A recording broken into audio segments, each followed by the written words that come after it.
Heading to a family gathering tonight and wondering what whiskey you should take to keep the conversation flowing?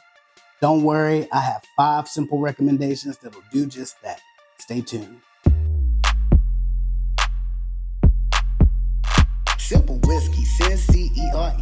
Here to keep it 100, what's the ABV? Keep it simple.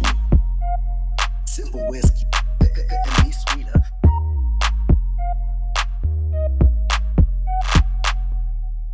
Happy Thanksgiving and welcome back to the Cynple Whiskey Show.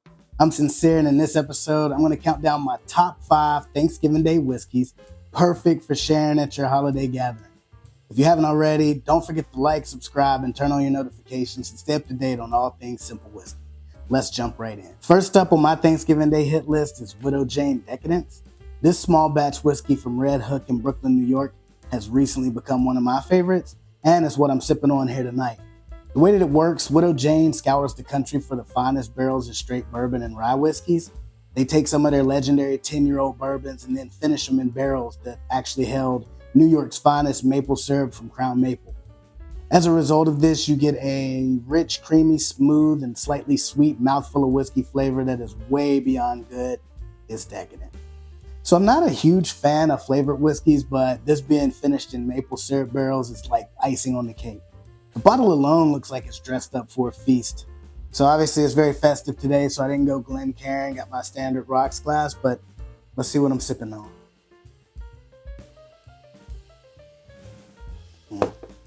It's like Thanksgiving dessert in a glass. All things positive, and it gives such a sweet sensation. I get notes of caramel, vanilla, and a touch of chocolate. Perfect for rounding off a meal with a sweet finish.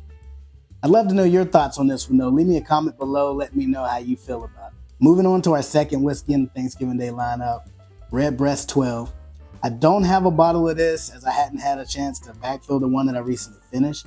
A good memory I have of sipping this one was this summer actually. I had a friend over, he and I were enjoying a cigar after dinner and decided to bring the Redbreast 12 into the fold. It paired quite nicely with our cigars and ended up being the star of the show that night. To date, I've only had a handful of Irish whiskeys, but something about this one stood out immediately from the first sip. It's made from a mash of malted and unmalted barley and then triple distilled in copper pot stills. It's only 80 proof, so I was a bit hesitant to pair it with a cigar and fear that the cigar may overpower the taste of the whiskey, but something about the flavor and the complexity on this one works really well. It's matured in a combination of bourbon seasoned American oak barrels and Oloroso sherry seasoned Spanish oak butts. Whatever they're doing is good stuff. They also make a 112 proof cask strength version that I haven't had a chance to sip yet. I can only imagine that it'd be great. The higher proof on it with the same taste that you get from the 80 proof, it's gotta be great. Let me know in the comments below if you've had that one and if you enjoyed it as well. The regular 12 year has such a smooth flavor, hints of dried fruit, nuts, baking spice. I describe this one as that crazy yet smooth uncle that's always bringing the best stories to the table. Smooth, charming, and a crowd pleaser. Trust me, your taste buds will thank me for this Thanksgiving Day cornucopia in a glass. Now for those of you who enjoy rye spice and everything nice, we have Sagamore Spirit Double Oaked Rye.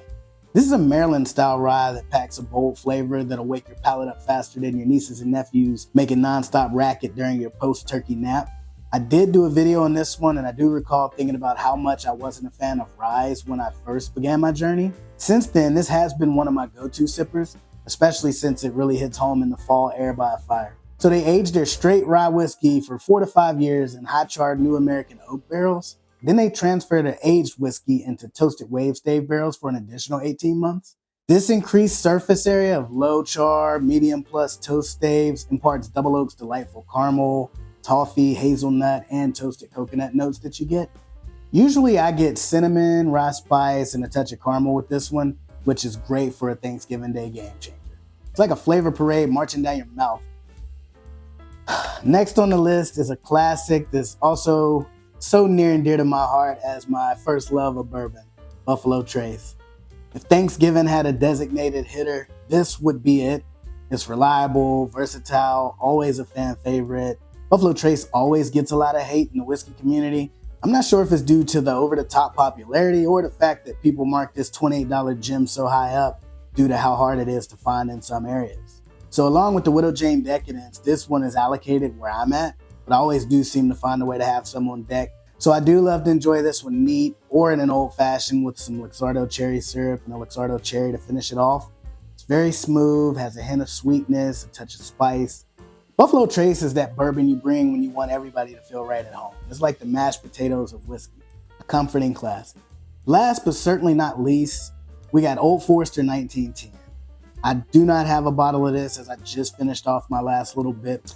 This one's a bit of a time traveler though. It takes you back to the good old days with this unique aging process. It's also the final expression in the Old Forester Whiskey Roast series. It undergoes a second barreling in tribute to the aftermath of the distillery fire in 1910. So what had happened was, on October 22nd, 1910, a fire on the bottling line halted the production of Old Forester. Mature whiskey that was ready to be bottled was then instead stored in a secondary barrel. What emerged was this little gem of a go-to sipper, a delightful whiskey, remarkable enough to become an entirely new expression, which is stamped in blue on the label, Old Fine Whiskey. In modern day distilling, throwing this in the second barrel at 100 proof allows more wood sugars to dissolve in the whiskey. This adds a smooth sweetness to the flavor punch that it does provide. So coming in at 93 proof, all in all, does have a depth of flavor that's perfect for sipping by the fireplace after your Thanksgiving Day feast.